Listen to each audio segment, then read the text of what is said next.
Sorting and counting begins. ABGA, APC, ADC, LP candidates rate exercise. Anti-Trump protest erupts in Kano over U.S. threat to strike Nigeria. Nigeria's fashion sector embraces Afro-Leganza vision for continental growth. Away from Nigeria, Tanzania police seek to arrest opposition leaders after protests. Good evening, this is News Update on Trust TV. I am Chiamaka. Thank you for joining us. Voting has ended, with sorting and counting of votes ongoing in the Anambra governorship election. The sorting and counting of votes began around 2 p.m. in some polling units across the southeastern state. Saturday's exercise was peaceful, with no reports of violence in any of the polling units. However, some of the candidates and observers alleged vote buying. The African Democratic Congress ADC's John Wosu accused the ruling All Progressives Grand Alliance ABGA of buying votes. Nicholas Ukachukwu of the All Progressives Congress APC also made a similar allegation, claiming the intimidation of his party's agents in some parts of the state. Incumbent Charles Soludo also claimed there were plots to rig the exercise, but was confident of winning the election. A civil society group, Situation Room, also reported cases of vote buying, prompting EFCC's monitoring. Minor beavers glitches were reported, but voting remained largely peaceful. INEC said over 2.8 million registered voters were expected across 5,718 polling units in the exercise that has 16 candidates vying for the state's top job. You have to qualify to vote and be voted for. And this just a proof that actually I'm qualified to be voted for. And then it feels good to be part of the process that will move this state forward. Is that they have written results which they want to swap during the collation process. That they will want to swap them. They were even trying to tell, they had meetings with polling agents telling them not to write the results properly, not to upload the results on IREV, and so on. So they can have room to be able to manipulate. But we have confidence in the system, that the system eventually will sort it all out. It's vigilance. People are vigilant. We're organized. We're united, and we'll follow the process. Everywhere, to a very large extent, we've experienced hitch-free exercise from the point of view of the federal security agencies. However, it's important to note that in Anambra State, a couple of local governments, the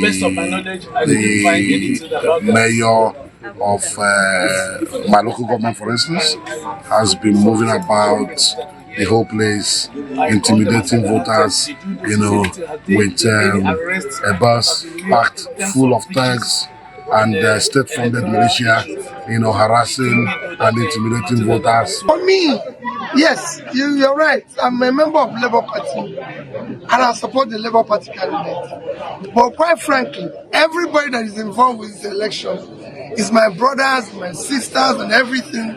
I'm not in ballot. I've been governor 13 years ago, so I'm not in this. I'm strictly in Champions League of Nigerian politics and contesting to be president of Nigeria. So for people who are in first division, I wish them well. And I'm sure they will do very well. Whoever wins, let him serve the people.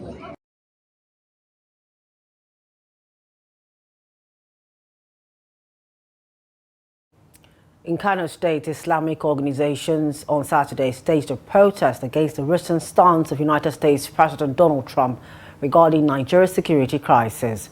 The protesters marched through parts of the city to counter Trump's assertion that Christians are facing genocide in the country. They carried placards with inscriptions such as, "We condemn Trump's threat to attack Nigeria," There is no Christian genocide in Nigeria, and America wants to control our resources. The demonstration follows Trump's designation of Nigeria as a country of particular concern over alleged persecution of Christians. The United States president had warned that if the Nigerian government fails to address the killings, the U.S. military could step in. The Nigerian government has rejected the claims, describing the allegation of Christian genocide as inaccurate and misleading. Reactions have continued to trail the recent comments by U.S. President Donald Trump, who alleged that a Christian genocide is taking place in Nigeria.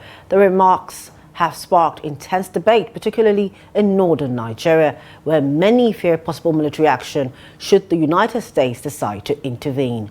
Trust TV's correspondent tells us more in this report. The statements by U.S. President Donald Trump, placing Nigeria on a list of countries of particular concern over alleged killings of Christians, has drawn widespread reactions from across the country.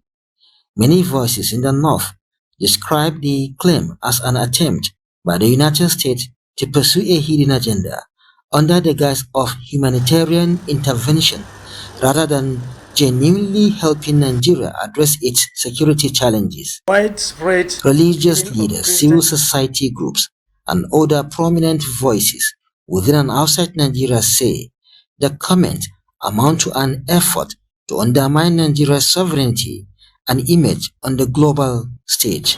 From religious center to civil forums, Nigerians continue to express concern over what they describe as a misleading and one-sided narrative about the country's security situation. This statement coming from a leader of one of the most powerful nations in the world is not only shocking, but deeply regrettable. It is an unfortunate remark that lacks the depth of understanding, balance, and evidence required before making such a far-reaching declaration about another sovereign nation. However, to describe this as a targeted massacre of Christians is both inaccurate and misleading. Yes. Nigeria's current security situation is painful for all of us, but it's crucial to understand that the violence affects both Christians and Muslims alike. There is no credible evidence of a government policy, military operation, or systematic campaign aimed at killing Christians. Awol said the U.S. government should rely on balanced, fact-based report rather than what he described as biased assessment of Nigeria's security realities. If President Trump were being fair and objective, he would have also mentioned the killings of Muslims in northern Nigeria, where thousands have lost their lives to insurgent attacks and banditry. Entire communities, mosques, and innocent families have been destroyed by the same terror element. Why then is this outrage selective? History has repeatedly shown that U.S. military intervention really brings peace, from Libya to Iraq, from Syria to Afghanistan. Every so-called humanitarian or military intervention has left behind broken nation, shattered economics, and countless civilians' deaths. He also called on Nigerians to remain united and vigilant, warning against any strategic attempt to divide citizens along religious lines. According to him, both Muslims and Christians have coexisted peacefully for generations, often marrying and sharing common values of unity and tolerance. Bello Musa, Trust TV News, Kaduna. Still staying on Trump's speech, the Deputy Senate President Barel Jibrin has slammed United States President Donald Trump for describing Nigeria as a disgraced country. This just as the Northern Elders Forum and the Miyetti Allah Cattle Breed Association of Nigeria also criticized Trump for threatening the sovereignty of Nigeria, while the NEF denounced what it called a dangerous pattern of foreign interference. Miyetti Allah said it was outraged by attempts to link the association to terrorism and religious extremism. Trump had, in a recent White House briefing, threatened to take decisive action if the killing of Christians continued in Nigeria. Jibrin condemned Trump's military threat, describing his statement as un-American and a violation of international law. Speaking in a viral video which trended on Friday, the Deputy Senate President maintained that the American leader's utterances breached diplomatic decorum and contravened established international law. Jibrin, who spoke passionately before a gathering that applauded him, said Nigeria will not be intimidated by Trump's threats. Director General of the World Trade Organization, Ngozi Okonjo-Iweala, has distanced herself from a viral social media post falsely attributed to her, which criticized President Bola Tinubu over the way he handles insecurity in Nigeria. A post via her verified X, formerly Twitter, handle on Saturday described the message as fake and malicious, stressing that it did not originate from her. She cautioned the public against believing or sharing the false information, adding that legal steps were being taken against those behind the impersonation. The clarification comes following a post titled, "Trump didn't hit us, our leaders did," which claimed that Okonjo-Iweala accused Nigerian leaders of prioritizing rhetoric over decisive action against banditry and insurgency. It also claimed that the former Minister of Finance urged Tinubu to stop the damage control speeches and secure the people.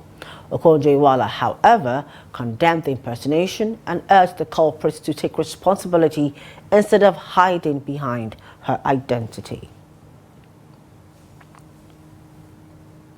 A police inspector identified as Sunday Ide has been arrested by the men of Police Special Unit Operation Do Akbo in Bayelsa State for allegedly brutalizing his 3 children over allegation of witchcraft.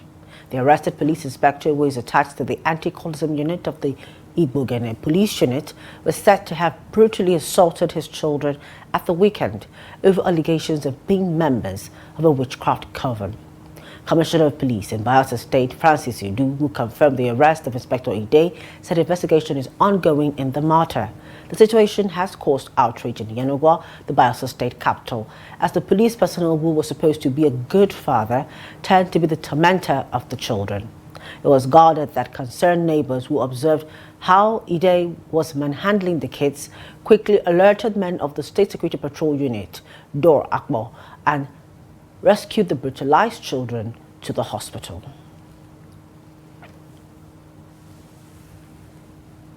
A ghastly accident in Lagos has claimed the lives of 3 students of the Lagos State University of Science and Technology, LASUTECH, while 7 others were injured. The accident, which occurred on Saturday morning in the Ikorodu area of Lagos, involved the Toyota Corolla, an MPV bus, and 4 tricycles. According to eyewitnesses, the vehicle lost control and crashed, resulting in the fatalities and injuries. The injured students were rushed to a nearby hospital for treatment, while the bodies of the deceased were deposited at the morgue. The identities of the deceased students have not been officially released, but sources within the university confirmed that they were undergraduate students of the institution. The general manager of LASMA, Olaliko Bakarioki, confirmed the incident, saying the deceased are 2 males and 1 female. 2 more stories. Nigeria's fashion industry is a dynamic and growing economic sector valued at approximately $6.1 billion in 2024. It is increasingly recognized globally, driven by new designers blending traditional and modern styles, and it is a significant source of employment, particularly for women and youth. The growth has positioned the sector to play a critical role as Nigeria adopts Afro-Leganza vision to revolutionize African fashion industry. Yusuf Okogu tells us more in this report. The Nigerian fashion industry is a major contributor to Nigeria's GDP and is projected to grow significantly, with some estimates reaching up to $10 billion annually if fully optimized. In view of this, the adoption of Afro-Leganza vision by Nigeria demonstrates both national commitment to positioning culture, fashion, heritage, and the creative economy at the center of the country's engagement with Africa and the global community.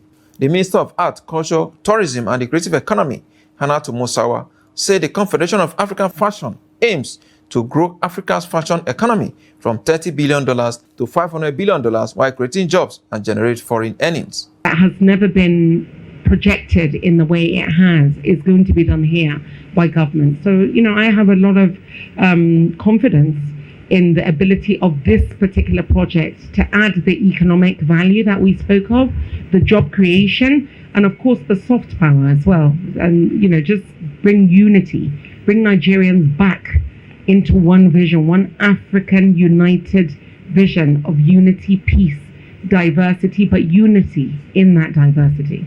President of CAFA said the adoption marks a significant milestone in the country's commitment to lead Africa's fashion renaissance. As you know, the establishment of an institution requires quite a bit. So what you're going to find next is, of course, working closely with the federal government of Nigeria to ensure that African countries sign into the charter. There's quite a bit coming on. The African Union summit is going on in February. There's quite a bit of work we're doing with the ministry to ensure that we can get other African countries to sign. Afro-Liganza seeks to build a structured, values-driven fashion economy rooted in African heritage, led by African institutions, and positioned for global impact. Yusuf Akogu, Trust Television News, Abuja.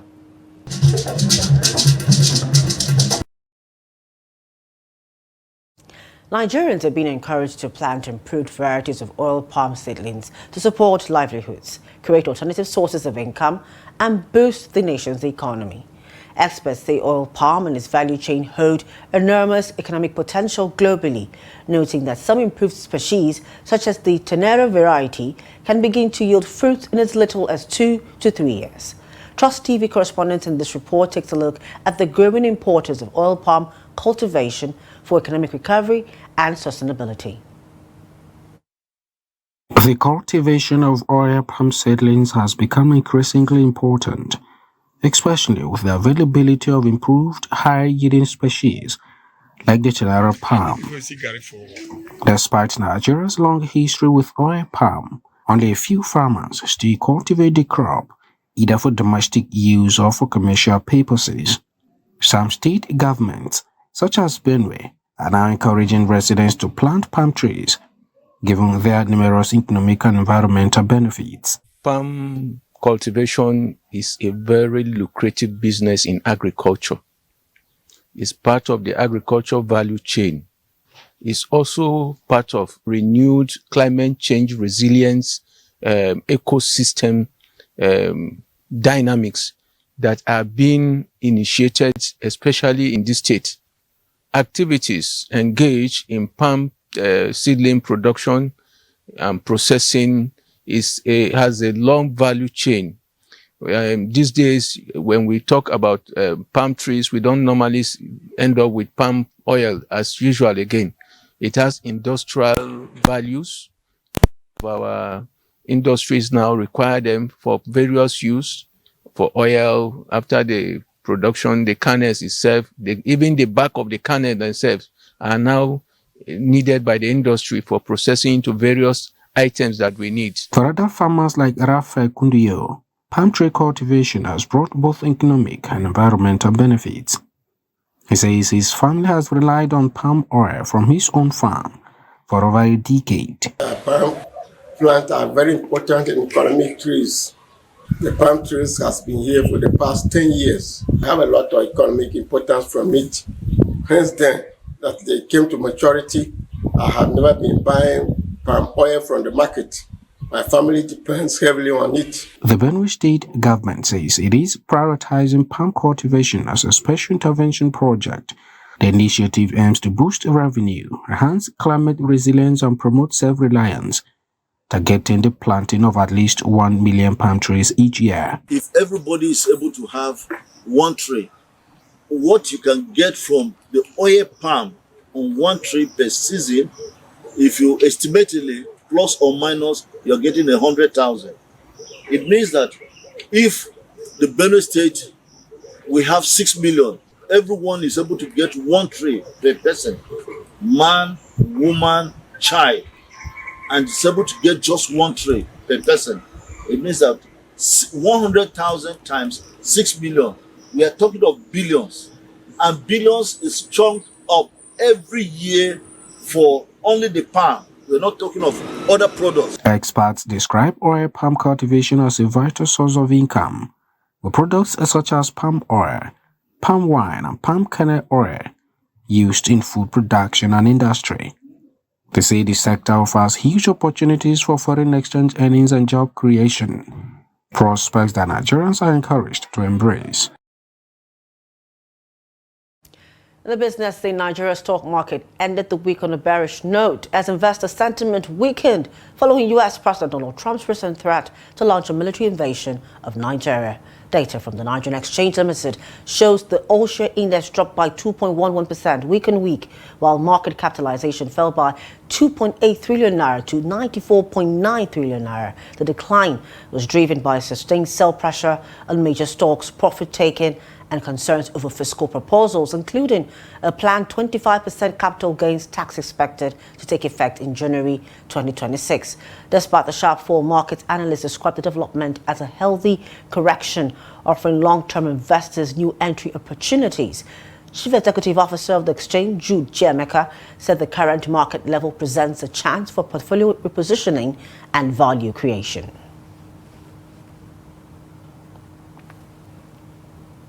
Away from Nigeria, in Tanzania, the country is seeking to arrest senior opposition figures it blames for deadly protests that swept the country.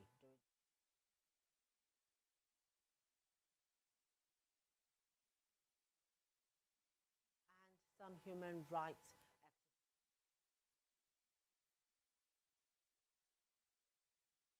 The government.